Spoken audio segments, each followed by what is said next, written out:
ভারতীয় মন্দির ভারতীয় মন্দিরগুলি শুধু ধর্মীয় উপাসনার স্থানই নয়, বরং সংস্কৃতি, স্থাপত্য শিল্প এবং ঐতিহ্যের এক অমূল দিক বহন করে।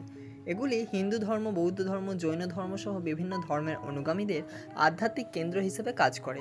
ভারতের মন্দির স্থাপত্যে আধ্যাত্মিকতা ও সৃষ্টিশীলতার এক অপূর্ব মিশ্রণ দেখা যায়। ভারতীয় মন্দির স্থাপত্যকে মূলত দুই ভাগে শৈলীতে ভাগ করা যায়, এক হচ্ছে নাগর শৈলী আর এক হচ্ছে দ্রাবিড় শৈলী। উত্তর ভারতের মন্দিরগুলো নির্মাণে শিখর বা গম্বুজ আকৃতির শীর্ষভাগ দেখা যায়। এই শৈলী মন্দিরের মূল গর্ভগৃহের ওপরে একটি উঁচু টাওয়ার থাকে, যা আকাশের দিকে সূচক আকৃতির হয়ে থাকে, এবং উদাহরণ হিসেবে যেমন হচ্ছে কাশী বিশ্বনাথ মন্দির এবং সোমনাথ মন্দির উল্লেখযোগ্য। অপরদিকে দ্রাবিড় শৈলী, দক্ষিণ ভারতের মন্দিরগুলো গোপুরম এবং বিশাল কমপ্লেক্স দেখা যায়। দ্রাবিড় শৈলীর মন্দিরগুলিতে পাথরের ওপর নিখুঁত খোদাই এবং বিশালাকার টাওয়ার থাকে, উদাহরণ হিসেবে মীনাক্ষী মন্দির এবং বৃহদীশ্বর মন্দির উল্লেখযোগ্য। বাস্তুকলা এবং শৈল্পিক বৈশিষ্ট্য, মন্দিরের দেওয়ালে দেবদেবীদের মূর্তি এবং পৌরাণিক কাহিনীর চিত্র এবং ধর্মিক প্রকৃতগুলো খোদাই করা থাকে। মন্দিরগুলির নির্মাণশৈলীর নিখুঁত এতটাই যে এগুলি ভক্তদের ধর্মীয় অভিজ্ঞতাকে আরও গভীরতর করে তোলে।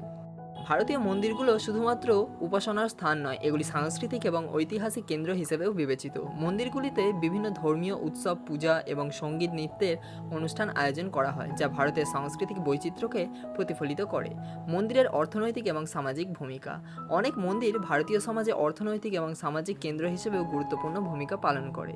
মন্দিরগুলিতে প্রতি বছর লক্ষ লক্ষ তীর্থযাত্রী আসে, যা স্থানীয় অর্থনীতিতে গুরুত্বপূর্ণ অবদান রাখে। ভারতীয় মন্দিরগুলো দেশের সংস্কৃতি, ঐতিহ্য এবং স্থাপত্যকলার এক অতুলনীয় দিক, যা যুগ যুগ ধরে ধর্মীয় ও সামাজিক জীবনের কেন্দ্রবিন্দু হিসেবে কাজ করে চলেছে।